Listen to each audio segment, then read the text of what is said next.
Fire Service Warrior. Working on a new video blog, and it's an idea that's been rolling around a lot lately in my head and in discussions that I've been having. Anybody that's spent any time reading my writing, looking at these videos, know that I come back to decision making as a critical function, a critical mindset, a critical piece of what we have to be able to do to thrive on fireground. Ultimately, I don't care what your tactics are. I'm never going to stand in front of a classroom and say, you should pull an 1 3/4 line, you should pull a 2.5 inch line. I personally believe that you have to understand the capabilities and the capacities of your department, your water supply, your apparatus, your setbacks. There's so many factors that vary from incident to incident to incident that for me to say, under this circumstance, here's what you should do, I think is a little short-sighted. What I want you to do is to be able to make those decisions with the best capability possible. Most of you know that I come back to the work of John Boyd. John was an Air Force colonel who came up with a concept called the OODA Loop, or Observe, Orient, Decide, Act Loop. And the OODA Loop has become a very popular concept to be talked about in firefighting circles in the last few years. I talk about it extensively. In the last few months, I've read a couple of articles that folks have done, and they're good, they're interesting works, but they tend to be a little short-sighted, because the problem that so many folks have with the OODA Loop is that they describe it as a cyclic process, but a very linear process in its approach. So the way most people illustrate it is like this. We observe, we orient, we decide, and we act. And we illustrate it in this very simplistic manner, this very simplistic cycle. And I say it's almost linear because people sometimes see it as happening in a very flat manner. And well, I've acted, so now I start to observe again. The reality is nothing can be further from the truth. The OODA Loop is not a description of a method of decision making. It's a description of what your mind does, whether you realize it or not, whether you think about it or not. And the point that really starts the initiating experience into decision making is the orientation phase.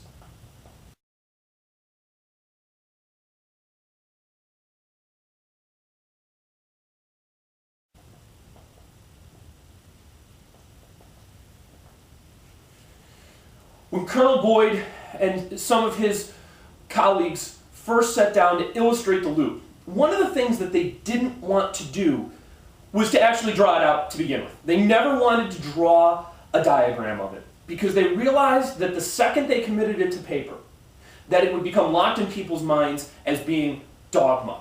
This is the OODA Loop. We run into problems when we make things dogmatic because the second we do that, we now believe something. And beliefs are hard to change. Beliefs limit our access to new information. But the reality is, the orientation phase is the introduction to the OODA Loop. It's the introduction to everything that you do from the moment you wake up in the morning to the moment you go to bed. Your orientation governs everything. So I want to take a minute and look at orientation. As it was illustrated by Colonel Boyd and his colleagues, orientation is made up of several key components. First, we have cultural traditions. We have genetic heritage. We have our previous experiences. We have our access to new information. And then we have this kind of amorphous thing, our ability to analyze and synthesize this information that's coming in, the things that we're seeing. And all of these facets of the loop, or all these facets of the orientation phase, feed information and act as filters to one another. And in acting as filters, with their own feedback loops, their own information streams, they color our observations. Now, our observations also feed information in, but overarching everything at the top of the loop is the implicit guidance and control that our mind exerts. So, one way we can look at this is to understand these things. I have no control over my cultural traditions. Pure and simple. In the American Fire Service, we are classically looked at as being an aggressive fire service, right? We tend to engage, particularly post-World War II, in offensive modes of firefighting as a common starting point. There are those who seek to revise the way we look at that. I'm okay with looking at that revision, but the most important factor is that we understand that that's the mind space, the starting point in the way we look at our engagements. Another thing that I can't change my genetic heritage. If I was raised in a culture, a household, a genetic history that is boisterous, that is prone to being excited, that has some kind of bent like that, I need to know that I'm walking into the firehouse in the morning with an excitable nature. That's just how things are. That's what I am. There's no value judgment to that. There's nothing wrong with you because of that. But at the same time, if I'm an incredibly laid back, cool, calm, collected, nothing ever ruffles me, that also has an impact on the way I view the world around me. Starting with these two things, we can't change them, but we have to understand them because they're filters that guide our thinking.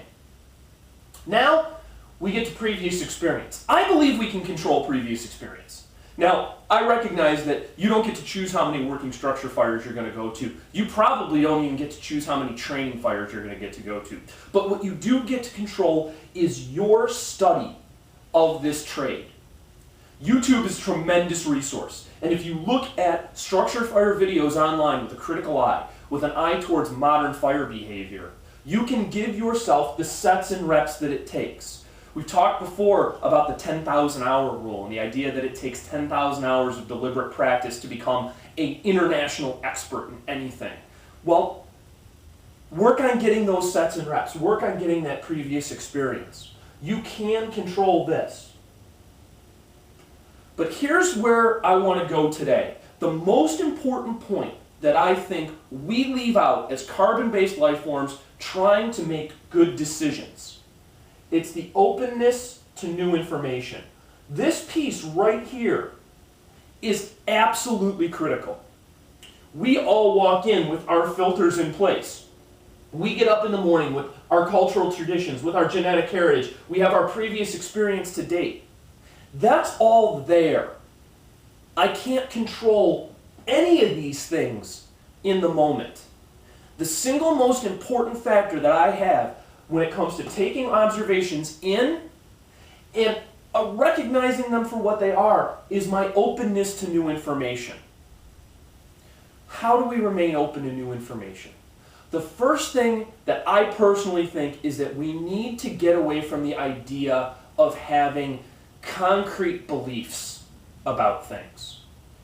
That's going to challenge some people. Some people have concrete beliefs about a lot of things. It helps give them purpose. It helps give them guidance. To pull back to centuries in the past, Copernicus challenged the church's view of the makeup of the universe. The belief system of the church at the time Copernicus was doing his astronomical observations was that the Earth was the center of the solar system. Everything else revolved around the Earth. And then Copernicus showed up and said, but wait, I have the math. That's not the case. And he was excommunicated. He was thrown out because the truth, the new information that he brought to the table disagreed with a belief. We have to recognize that we have a lot of beliefs in the fire service.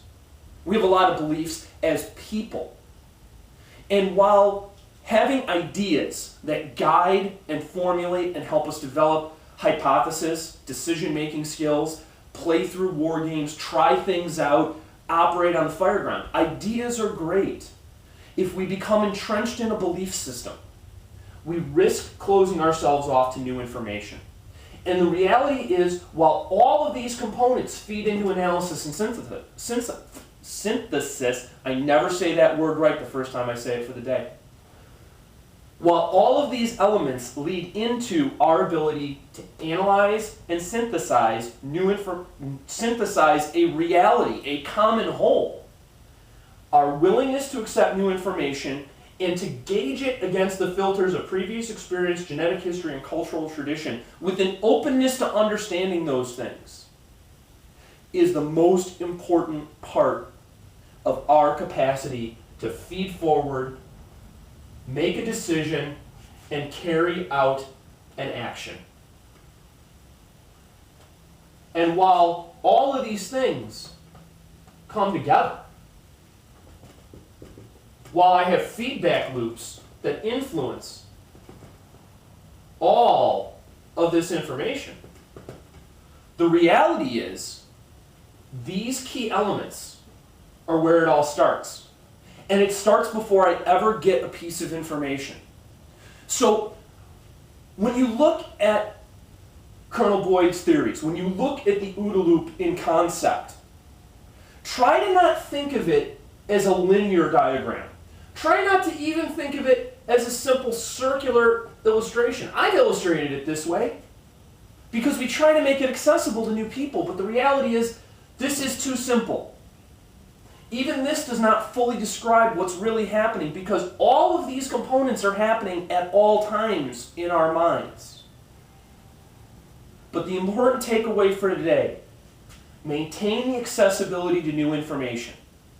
Keep this pathway open. Keep this filter clear. Because with this filter clear, then I can engage in what I call good sense making.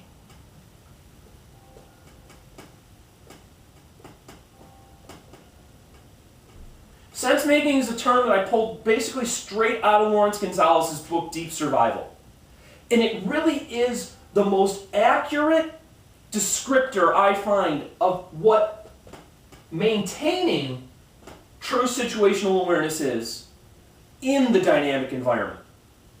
When everything is going right, situational awareness is a maintenance mode, right? We draw the idea from the aviation community, where from the time we get in the aircraft, we're looking at weather, we're looking at instruments, we're looking at our flight plan, we're looking at all of this data, and we are perceiving, comprehending, and predicting a series of events and what's going to happen, where we are in relation to other aircraft and things like that. However, the second the situation becomes dynamic, the second it becomes threatening, and I'm now starting to deal with all of these physiological, psychological, cognitive deficits that come along with sympathetic nervous system engagement, then what I need to be able to do is good sense making. And the only way that I can do that is to be open to this new information. I have to recognize that things are changing. I had a plan, I had a thought, I predicted a certain set of outcomes. Hey, that didn't happen the way I predicted it. And I have to have that reaction instantaneously and intuitively, and I have to be open to taking the next step in evaluating and synthesizing a new whole. There is no time to analyze in a fire building. Analysis is a complex, time-consuming thought process. It involves breaking things down. Synthesis is taking in all of the data that's around me and coming up with a new whole. I can do that much more quickly, but it has to become a developed skill. It has to be predicated on previous experience and my ability to use new information. So, for those of you that are becoming more in tune with the ideas of Colonel Boyd, becoming more in tune with this OODA Loop concept for fireground decision making, or as I call it, fireground tactical decision making, recognize that orientation is the gateway. Orientation is the entry point. And with a good, solid, knowledgeable, based on previous experience, open to new information, orientation that recognizes and understands the limitations and the filters that my mindset, my belief systems, and my ideas place on me, I improve my capacity to analyze and synthesize. And when I improve this, I improve my decisions, I improve my actions. It's not easy stuff, but it is relatively simple. I have to beware of the background of obviousness, the things that I think are just the way they are, my belief systems. And I have to constantly be making sure that the roadmap that I'm following is the right one. With that, I can begin to put together a better whole. So, when you go and take a look at using some of Colonel Boyd's ideas, when you look at trying to apply them to the fire service, use this starting point to refine your perspective, to refine your thoughts on the topic. And you're going to find very quickly that some of the things that you thought always were, aren't. And when you do that, you open yourself up to this new information, which is going to allow you to analyze, synthesize, observe, orient, decide, and act much more clearly, much more effectively, much more intuitively, and just that much more quickly. So that's the message for today. Don't get locked into dogma. Don't believe that just because something was put down on paper, that snapshot is the full and complete depth of thought. You have to dig into it. You have to understand the traditions. You have to understand the heritage. You have to have your previous experiences and be open to that new information and constantly be looking for that new information. That's it for this week. Hope you enjoyed yourself. Thanks so much for visiting the site. Things are going great. We're growing tremendously, and we love having all of you come and visit. So continue to share your thoughts, continue to share your ideas. If you have any comments, questions, concerns, if you want to contribute anything to the site, you can email info@spartan-concepts.com, and we'd love to hear from you. Until that couple of weeks from now, cheers.